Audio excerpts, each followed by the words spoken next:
សូមចាដំបុនហុនចាធ្វើការអធិប្បាយអំពីធៀបសំពីរទៀតគឺធៀបសំសត្យានុមត្តនិងធៀបសំអត្តនោមត្តសូមចាដំជួយបញ្យល់អត្ថន័យនេះសូមជម្រាបសួរដល់ទូរទស្សនិកជនហើយខ្ញុំបាទគឺសូមអនុញ្ញាតជម្រាបជូនលោកស្រីពិធីការនីរួមទាំងទូរទស្សនិកជនដើម្បីកំណត់អំពើណាមួយជាបទល្មើសគឺថាតលតែថាមានអំពើស្ដែងចេញដោយឯកឧត្តមកើតរិទ្ធបានបញ្ជាក់ជូនអញ្ចឹងគឺថាវាមានចរិតគ្រោះថ្នាក់ស្ដែងចេញខាងក្រៅដែលចរិតគ្រោះថ្នាក់ស្ដែងចេញនេះគឺតាមរយៈអំពើជាសច្ចានុមត្តគឺថាតាមពិតទៅគឺថាបើសិនជាគ្មានអំពើទេគឺយើងមិនអាចកំណត់អ្វីមួយដែលគ្រាន់តែគិតក្នុងចិត្តឧទាហរណ៍បុគ្គលម្នាក់គ្រាន់តែគិតក្នុងចិត្តថាចង់ប្រព្រឹត្តអំពើណាមួយដែលជាបទល្មើសព្រហ្មទណ្ឌដែលច្បាប់ហាមឃាត់នឹងក៏ដោយក៏មិនអាចឲ្យជននោះទទួលខុសត្រូវព្រហ្មទណ្ឌឬដាក់ទណ្ឌកម្មជននោះបានទេអញ្ចឹងតលតែមានអំពើជាសច្ចានុមត្តដែលធ្វើឡើងដោយបុគ្គលនោះអញ្ចឹងតកតងជាមួយនឹងអំពើនេះទោះបីជាមានអំពើក៏ដោយបើសិនជាមិនមានភចនកម្មទេគឺថាក៏មិនអាចធ្វើការដាក់ទណ្ឌកម្មដល់ជននោះដែរអញ្ចឹងវាត្រូវតែមានភចនកម្មដល់សង្គមនេះគឺវាស្ដែងចេញអំពីអំពើដែលធ្វើឲ្យប៉ះពាល់ដល់សន្តិភាពរៀបរយសន្តិសុខសង្គម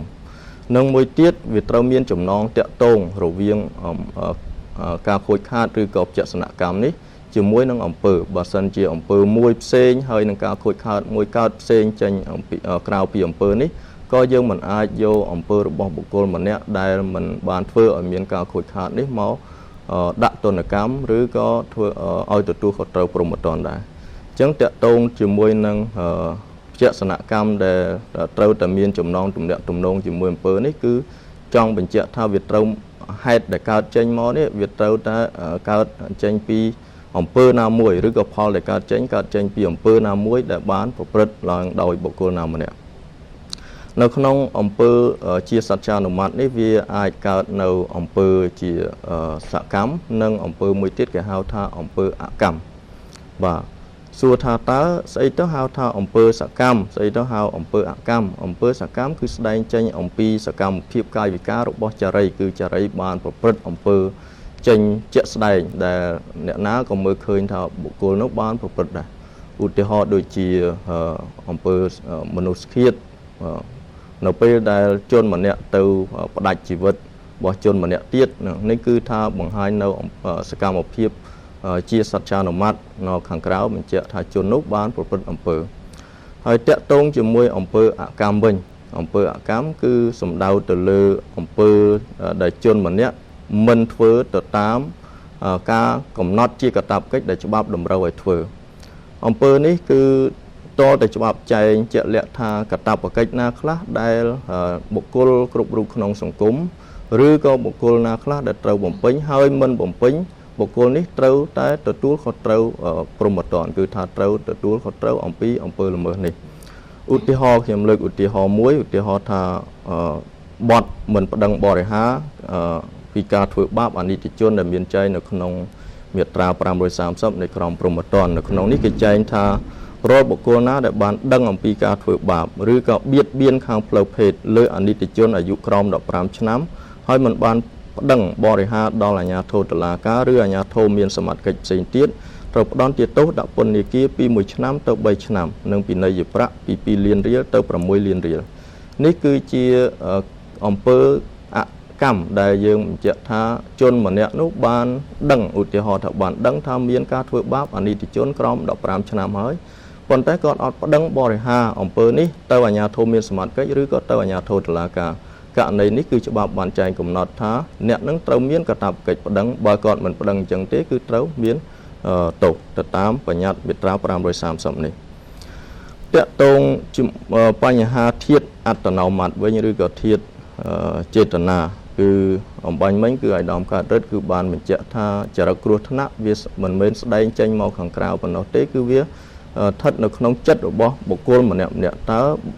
បុគ្គលនោះចង់ប្រព្រឹត្តអំពើនោះឲ្យមានគ្រោះថ្នាក់ដល់សង្គមកម្រិតណាអញ្ចឹងនៅក្នុងការប្រព្រឹត្តអំពើរបស់បុគ្គលម្នាក់គឺត្រូវតែមានការបញ្ជាក់អំពីឆន្ទៈរបស់បុគ្គលនោះផងដែរថាគាត់ចង់ប្រព្រឹត្តអំពើនេះហើយគាត់បានដឹងថាអំពើនេះគឺជាអំពើមួយដែលប បង្កគ្រោះថ្នាក់ដល់សង្គមដែលច្បាប់ហាមឃាត់អញ្ចឹងតាក់ទងជាមួយនឹងបញ្ហានេះគឺគាត់បានដឹងទុកជាមុនថាអំពើហ្នឹងគឺពិតជាច្បាប់បានហាមឃាត់ហើយគាត់ក៏មានចេតនាប្រព្រឹត្តអំពើនេះអញ្ចឹងចំណុចដែលសួរថាចុះបុគ្គលមួយចំនួនឬប្រជាពលរដ្ឋមួយចំនួនគាត់ថាគាត់អត់បានអានច្បាប់ក៏អត់ដឹងច្បាប់អានេះគឺច្បាប់គេបានកំណត់ជាគោលការណ៍ថាបុគ្គលនៅជាសមាជិកសង្គមគ្រប់រូបនេះនរណាក៏ត្រូវដឹងច្បាប់ដែរដោយពាក្យបារាំងមួយគេថា nul ne censé ignorer la loi មានន័យថាគ្មាននរណាម្នាក់ហ៊ានថាខ្លួននឹងមិនដឹងច្បាប់ទេអញ្ចឹងសមាជិកសង្គមនោះត្រូវតែដឹងថាមានច្បាប់ចែងមកហាមឃាត់ទៅលើបញ្ហាអីខ្លះនេះគឺថាច្បាប់បានសន្មត់ទុកតែម្ដងទោះបីជាគាត់មិនបានមើលគាត់មិនបានដឹងគាត់មិនបានសិក្សានឹងក៏ដោយក៏ច្បាប់សន្មត់បែបនេះអញ្ចឹងបុគ្គលដែលប្រព្រឹត្តនោះគាត់មានចេតនាប្រព្រឹត្តអំពើហ្នឹងហើយគាត់ប្រព្រឹត្តអំពើហ្នឹងជាអំពើមួយដែលច្បាប់ហាមឃាត់បាទច្បាប់ហាមឃាត់គឺច្បាប់បានបញ្ញត្តិទុកតែម្ដងប៉ុន្តែចំណុចមួយដែលខ្ញុំបាទសូមបញ្ជាក់គឺថាអំពើទោះបីជាចេតនាដែលគាត់ប្រព្រឹត្តនេះក៏ដោយក៏ពេលខ្លះគឺថាការប្រព្រឹត្តនេះគឺធ្វើឲ្យមានកំហុសជាចេតនានិងចេតនាមួយទៀតគឺថាចេតនាក្នុងការប្រព្រឹត្តរបស់គាត់នេះគឺថាធ្វើឲ្យមានកំហុសជាអចេតនាអញ្ចឹងបានយើងពិនិត្យឃើញនៅបញ្ញត្តិមួយចំនួនដែលចែងពាក់ព័ន្ធជាមួយនឹងការដែលការធ្វេសប្រហែសឬការខ្ជិលជាការមិនប្រុងប្រយ័ត្នឬការមិនបំពេញកាតព្វកិច្ចទាំងឡាយដែលច្បាប់កំណត់នឹងវាត្រូវតែទទួលទោសផងដែរតាក់ទងជាមួយនឹងធាតុចេតនានេះយើងពិនិត្យឃើញចែងនៅក្នុងមាត្រា4នៃក្រមព្រហ្មទណ្ឌចែងថាពុំមានបទល្មើសទេប្រសិនបើគ្មានចេតនាប្រព្រឹត្តប៉ុន្តែនៅបញ្ញត្តិនៃក្រមនៃមាត្រា4នេះដដែលគឺនៅកថាខណ្ឌទី2គេបានចែងថាប៉ុន្តែក្នុងករណីដែលច្បាប់បានចែងទុកមុនបទល្មើសណាមួយអាចកើតឡើងពីការមិនប្រុងប្រយ័ត្នការខ្ជិលជាការធ្វេសប្រហែស